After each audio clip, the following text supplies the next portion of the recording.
welcome to Leadership TV. My name is Ruth Roku, and today we are doing movie reviews. Guess what movie we are talking about, guys? I've been so excited to come and gist and give you one or two concerning this movie. But I know you've watched it, and in case you have not, please do well to get your tickets in cinemas. It's about 8,500, and don't go alone, please. Go with your loved ones, because what is a good movie without somebody to watch it with? Now you understand, you know, as it be. And yeah, Funke outdid herself as usual. Last year she gave us a tribe called Judah, a tribe of Judah, where she had like 4 or 5 songs from different parts of Nigeria. This year she's Jenifa, as in the Jenifa that we know, and she gave us the content here because Jenifa is Jenifa Pro Max. And next year when there will be clocking 10, Jenifa's Diary is going to be 10 next year, guys. Anyways, we are expecting a whole lot of drama, a whole lot of flenjo, and a whole lot of quality movies as usual. We're talking about talking about Everybody Loves Jenifa. Funke burnt her house.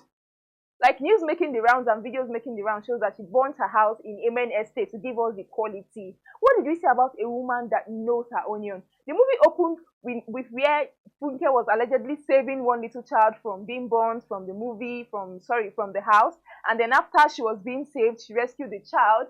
And then there was, like a press media something to appreciate her for being so heroic. And there was Mr. Lobster, Stan Nze, with his wife in the movie, Nancy Isime. And guess who came out to snatch somebody's husband as usual? The queen of Asaba, Destiny Ethical. She came out with her massive backside to steal somebody's husband. And yes, she succeeded. That movie had a whole lot of things. It had gender-based violence, and that was the violence meted on Nancy Isime by her husband, Mr. Lobster Stan Nze, who was, he seemed so perfect. And that movie portrayed it very well because the guy was so perfect in the eyes of everybody. He was doing good for the society. He had an NGO, he was all there and there. He was someone that everybody praised, even in Amen Estate. But behind the scene, guy was using his wife to do Mike Tyson, don't be small thing.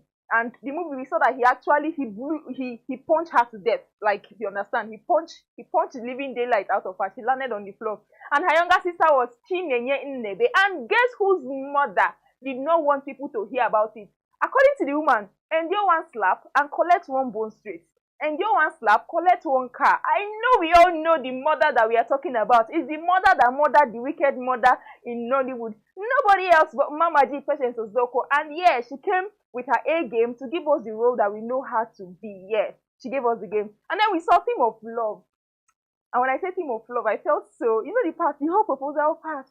Oh, and I was like, oh my God, do we still have men like this in real world? Or is it just what we see in the movie? Because Shege was so sweet. I mean, apart from his English, yeah. When somebody ticks all of the boxes and only one thing actually makes him, he's no longer in your box anymore. Every other box, you just cancel them.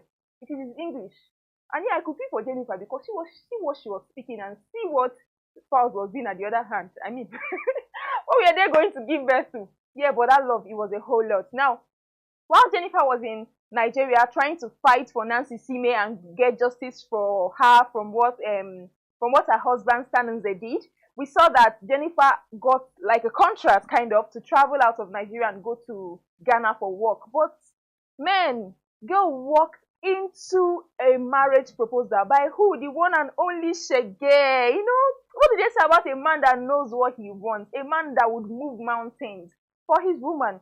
That was Shege in that movie. And we all kind of loved him, yeah? He went the extra mile. There was love. Even while guys, Jennifer said she wasn't going to marry him. Now imagine all of those efforts, pre-flight and all of that. She even brought Toyosi, her friend. She brought Adaku. Adaku was shouting, Adaku, Akwaba, Adaku, Akwaba. And then they got to where they were going to propose to you. And she said, no. If not my friend, I feel land and slap because what in the name of village people is happening to you? But we saw that she said no, and then Shege didn't lose hope. He went, he begged and all of that. And as you know, love always wins at the end of the day. And we saw theme of friendship also in that movie. And the legendary friendship that we know in Jennifer's Diary is the friendship between Jennifer herself and her friend Toyosi. Now, while that was playing very, very well, they gave us another kind of strong friendship. Have you guys seen the friendship between Shege and Lai Wasabi? That guy gave us another part. Like, we probably have never seen Lai Wasabi in that kind of light before, but Lai brought out the actor in himself. That was the first time that I laughed in that movie, was when Lai spoke. Man, guy is he's so talented. He's so good. Yeah, we give it to him. He's so good. He did a whole lot, but their friendship was there. He was there for Shege. He was telling her, leave Jennifer alone. I know the way he go, they toast girl up and down. You know, even he told Jennifer, you know, be this guy spec. Babes, they put body for him. I'm just saying, are you way in choose? And then we saw that they didn't really get along, Jennifer and Lai Wasabi. And Lai was that intelligent person. He was able to see what every other person could not have seen in the movie. There was theme of deceit as well, and deceit came from guess who? Toyosi, the married pastor, allegedly married pastor, and she was doing holy, holy, holy, holy. And we thought that during the carnival, by the way, that carnival was so real. Yeah, it was. It felt like we're in a real Jennifer, Queen Kangide literally took us from where we were into a carnival. We participated. We were in it. We were dancing. We were doing all of that with them. But then we saw that while they were doing all of that, some thugs came out and they were pursuing them up and down. We thought it was from Mr. Lobster, but no, it was because of Toyosi that they were pursuing them. So it was a whole lot of deceit. She actually lied. She promised that she was going to be there for Jennifer, but no, she wasn't there. She was hiding from a whole lot. She had married a bad husband. So let's give that to the theme of bad marriages. And yeah, that movie was a whole lot. So if you've not watched it, I'm not here to give you all of the storylines. Do well to watch it. There was theme of crime as well, because apart from the crime happening in Nigeria, where Stan and Zay was, you know, doing RNG to submit to the UN, get money. He was supposedly helping people get over drug addiction and all of that. Whereas it was all a lie. According to him, he said you need to fake it till you make it, because that's the industry that he was in. We saw how that played out at the end of the day. And then we saw a very unusual crime boss in Ghana, Jackie Appiah. Come on. This is Niger, Nollywood, yeah? And Ghana's Gollywood coming together to give us something. And yeah, they didn't disappoint, because the journey to Ghana wasn't in vain. There was love and there was crime and there was a whole lot. Now, talking about the plot twist, I feel like the point where the plot twisted, things were going very well. They lost cocaine. Chimezie Imo was there, yeah. So Chimezie throws his cocaine into somebody's house, and then somebody picks it, and then he comes back to look for it. Toya wasn't there anymore, and guess who walked in? It was Adaku. And you know, Faz na lover boy. They wanted to kill Jennifer, to unalive Jennifer. I said, no, instead of that, carry Adaku and go. Nothing should happen to this one. And they took Adaku. And this was, all of us were expecting that, okay, it's Adaku that stole it. Adaku, bring out the cocaine now, let everything go very well. But no. You know, he continued like that. They said, bring out the cocaine. Chimezie Imo, his hands were tied. He had a pregnant wife at stake. He had lives at stake and all of that. And then at the end of the day, guess who, guys? Guess who stole the cocaine? It was Toyosi. Why? Because her husband was a drug baron. You know, these things happen in real life, and it's happening in the movie. But you know, we've seen people, good people, get married to bad people, because that was her case. She was good, and then she got married to somebody who was a drug baron. He didn't tell her about that, and then they got married before she found out that, okay, this was what he used to do. And she was, you know, trying to help him and cover up and all of that, but it blew up. Yeah, we found out that it was her that stole it. So that twist where they found out, it was where Faz the bad guy, yeah, Shege, took a knife and then he stabbed his friend Lai Wasabi for insulting Jennifer. It wasn't making sense. He was bleeding. Everybody was, why would you do that? Why would you kill him? Even Toyosi, he was shouting. He brought his knife and said, see, I'm about to dissect you. If you don't talk now, Toyo, I'm about to dissect. And then she said, I'm the one. And just like that, Lai resurrected and said, I tell you, say this girl has come now. You know, the amazement in the studio at that, in the cinema, sorry, at that point was just too much. We weren't expecting that it was going to be her in any way. And then I think another plot twist in that movie was the love proposal. Yeah, because we were expecting that Jennifer was just traveling for something else, and then there was a love proposal. So yeah, we were surprised to have seen that. And talking about their costume, it was beautiful. It was top notch. It was good. All of their dresses. I mean, whoever was the stylist there did very, very well. All of what Jennifer wore, all of what the cast, the makeup, it was so beautiful. It was good. The costume generally was good. And then the settings from Lagos down to Safari Valley Resort in Ghana, it was good as well.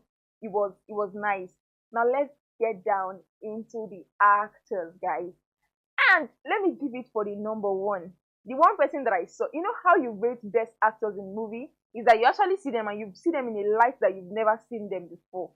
in an unusual light, and you're asking, so this person had this inside of them all along. Where did you keep this part of you? That was Bisola. Ha!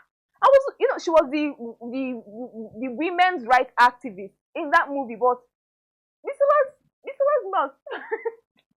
I can't explain that, guys. But Bisola's, no, even how she spoke, and I was waiting for when she would change how her mouth was, how she was walking. Well, it didn't change at all. She was the same person throughout the movie.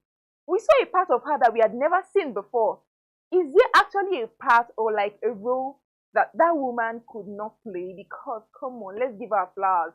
She did very, very well. It was, I love it. I love it. It was top notch. And somebody else that we saw in a light that we had never seen before is Lai Wasabi. The guy gave us a whole lot of laughs. Let's not lie. The guy is good. There was one costume that he wore that he was looking so cute. I'm like, hey, is that Lai Wasabi? He was so good. The way he flowed, his words and all of that, it was top notch. It was good. And talking about the stars, somebody I think played the role that she usually played before. You've said it before now. It was Mama G.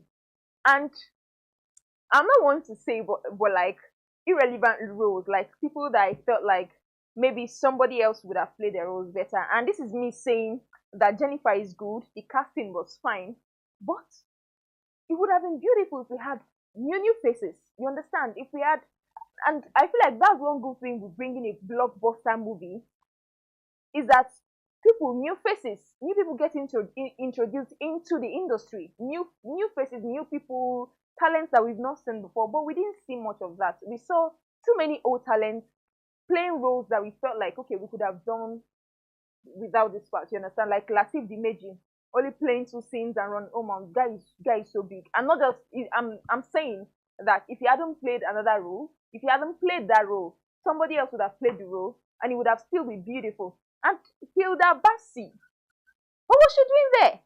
That movie was so star-studded, which is a good thing, but somehow I feel like some of these roles would have just been replaced with maybe newer faces, just to give us something introduced. And Jennifer Stimini did not really, he did a whole lot in Tribe Called Judah than in Everybody Loves Jenifa. We saw him in another light, but we didn't see him in another light here.